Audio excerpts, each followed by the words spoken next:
नमस्कार मैत्रिणींनो, स्वागत आहे आपलं सीताच्या स्वयंपाकमध्ये. तर आज तुम्हाला दाखवणार आहे कैरीपासून रेसिपी.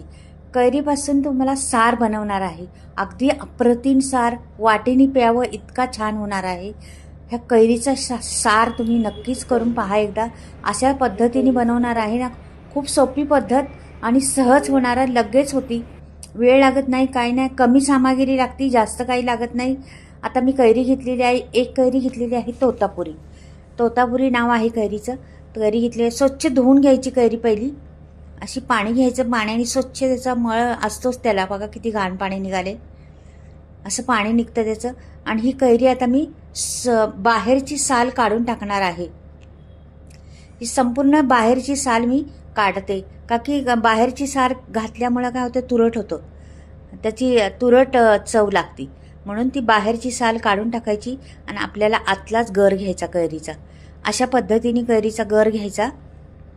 पाहू शकता तुम्ही, अगदी सोपी पद्धत आणि सहज होणारी ही सार आहे. पण खूप काही सांगून जाणारा म्हणतात ना, असा सार होणार आहे हा. तर हा सार तुम्ही एकदा खाल्ला ना, तर परत परत कैऱ्या संपतपर्यंत कितीतरी वेळा बनवून होईल तुमचा, असा सार बनणार आहे.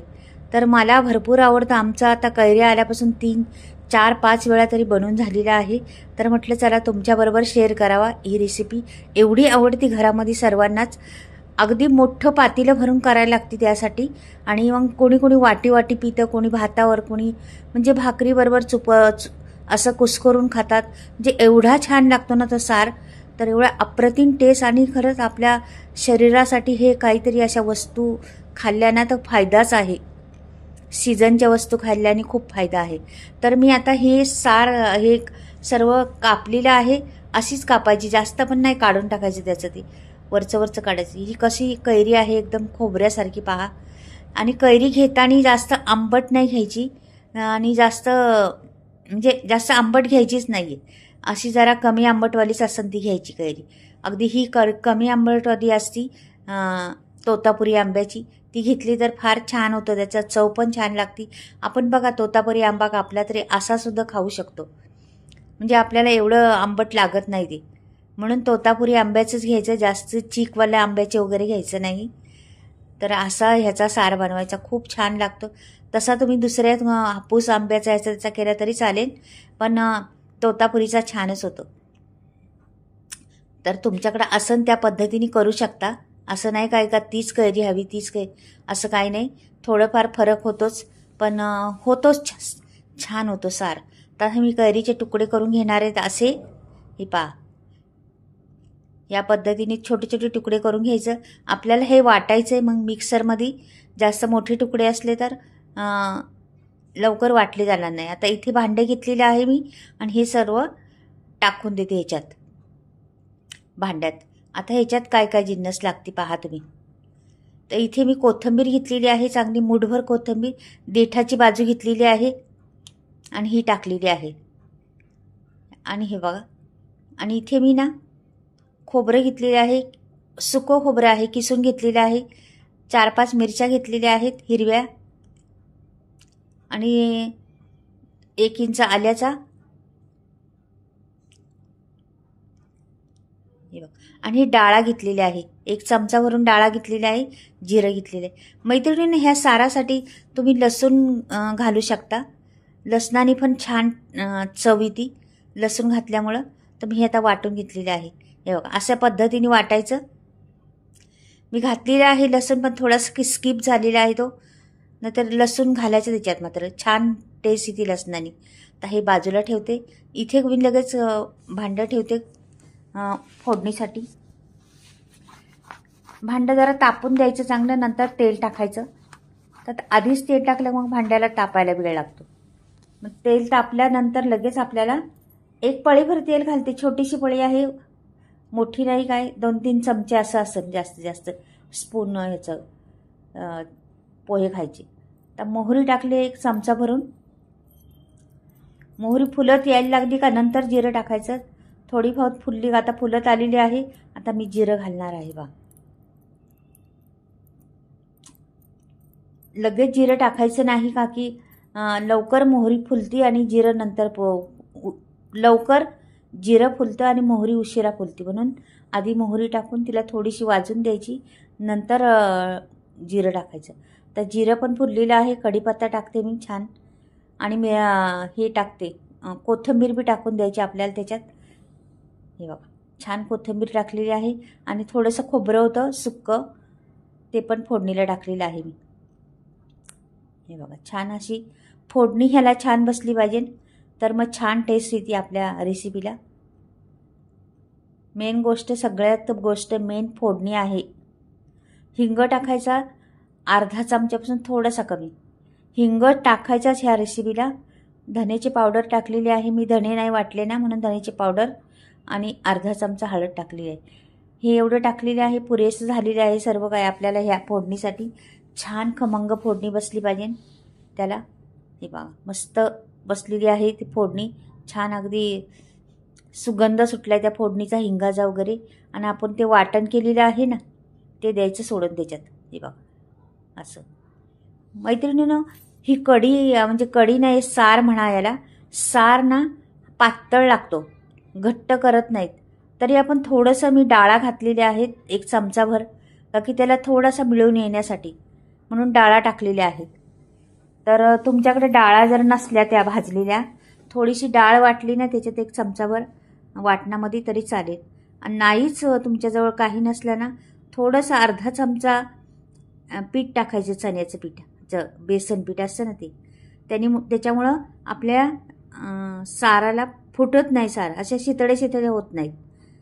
नाहीतर मग काय होतं, शितळे होतात त्याच्या अशा मोकळ्या मोकळ्या. मिळून येण्यासाठी त्याचा उपयोग करायचा थोडासा. तर हे बघा किती छान रंग आणि किती सुंदर झालेला आहे. किती वाटते का नाही, आत्ताच पहिलं वाटतं. आता 1 चमचा मी साखर घालते त्याच्यात, म्हणजे बॅलन्स येण्यासाठी साखर घालायची आणि टेस्ट पण छान येते. 1 चमचा साखर घातलेली आहे मी त्याच्यात. आता मीठ घालायचं चवीनुसार आपल्याला. तर सेंद मीठ आहे आमच्याकडं, म्हणून हे वापरलेलं आहे मी. हे बघा आता छान असं ढवळून घ्यायचं मस्त, आणि उकळी येऊन द्यायची दंदाला त्याला. अशी खळखळून उकळी आली पाहिजे. अशी उकळी आली का झाला आपला सार तयार.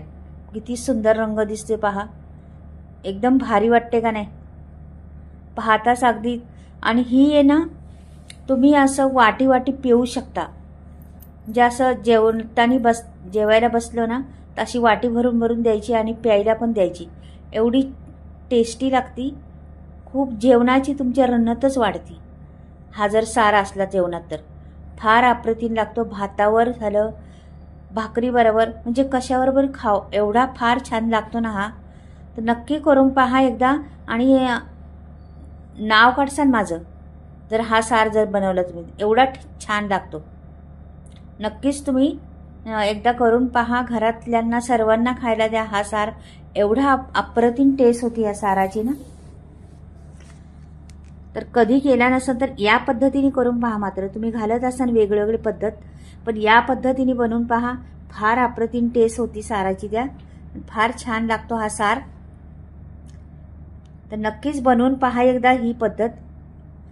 छान आता खळखळून उकळी आली का आपला सार झाला म्हणायचा.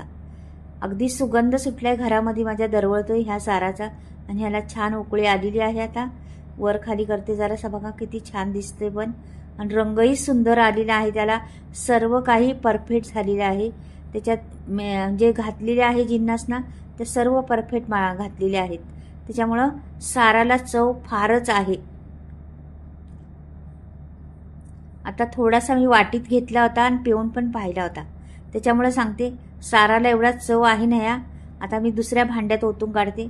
झालेला आहे गरमागरम आपला सार तयार. आहा, पाणी सुटते तोंडाला पाहताच त्या सारला. एवढा सार छान झालेला आहे. आणि मैत्रिणींनो नक्कीच करून पहा ही पद्धत. आवडली तर नक्की चॅनलला सबस्क्राईब करा, लाईक करा, आणि कमेंटमध्ये लिहून पण पाठवा माझा सार हा कैरीचा आवडला का तुम्हाला. आणि नवीन चॅनल आहे, सबस्क्राईब करा, ग्रोथ होण्यासाठी मदत करा चॅनलला. नवीन नवीन वेगळ्या वेगळ्या पद्धतीच्या रेसिपी तुम्हाला दाखवत राहीन, पाहत राहा तुम्ही. आणि खरंच छान छान पद्धती रेसिपी आहेत ह्या चॅनलवर भरपूर काही. तुम्हाला आणखीन बी नवीन नवीन तुम्हाला जर हवी असेल ती रेसिपी तुम्ही कमेंटमध्ये लिहिली ना, तरी पण मी दाखवत जाईन तुम्हाला. वाव, सगळं भरलेलं आहे एकदम. आणि हा रंग आणि हा सुंदर सार बनलेला आहे. कैरीचा सार म्हणतात याला.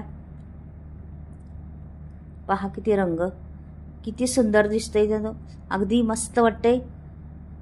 आणि मैत्रिणी असाच असतो पातळ सारा, घट्ट नाही करायचा. पातळ यालाच चव असती म्हणून पातळच करायचा ह्याला. फार छान रंग पहा, ढलत नाही इकडून तिकडं. तर कसा वाटला सार मला कमेंटमध्ये नक्कीच पाठवा. तुम्ही नक्कीच सांगा कमेंट लिहून मध्ये का आवडला का माझा सार हा तुम्हाला. पहा किती छान दिसते ना, भारी एकदम. वाव, अगदी जसं काही आपण तळ्यात आहे असं वाटते हलवलं तर. पहा किती सुंदर सार, खालून वरून एकसारखा. आणि फुटला नाही मैत्रिणी. पहा जरा पण शितड्या झाल्या नाही किंवा काहीच झालं नाही, असा अप्रतिम सार बनलेला आहे. तर या पद्धतीने आता कैऱ्या भेटतात बाजारात, तर एकदा तरी करून पहा. जेवढी लोक पाहत असतील ना त्यांनी जरूर या पद्धतीने एकदा तरी करून पहा. हा सार फार सुंदर लागतो. आणि पोटात पोट साफ होतं. आपल्या शरीरातले काही रोगराई जीवन असतील ते निघून जातात. पोट साफ होतं याने मस्त. आता तुम्हाला सांगते, बऱ्याच मैत्रिणींचा मला कमेंट येत होती मसाल्याविषयी. तर माझा मसाला आता मी आणलेला आहे स्टॉक. तुम्हाला घ्यायचा असला तर नक्की स्क्रीनवर नंबर दिला आहे, त्या नंबरवर तुम्ही कॉन्टॅक्ट करू शकता. तुम्हाला फ्री घरपोच मसाला भेटणार. सर्व मसाले बिना केमिकल चुलीवर भाजलेले आहेत. तर पहा तुम्ही, आणि माझा सार कसा वाटला ते पण सांगा मला. मैत्रिणींनो खरंच मस्त सार आहे. एकदा 100% सांगते, एकदा बनवून पहा. बाय, परत भेटूया.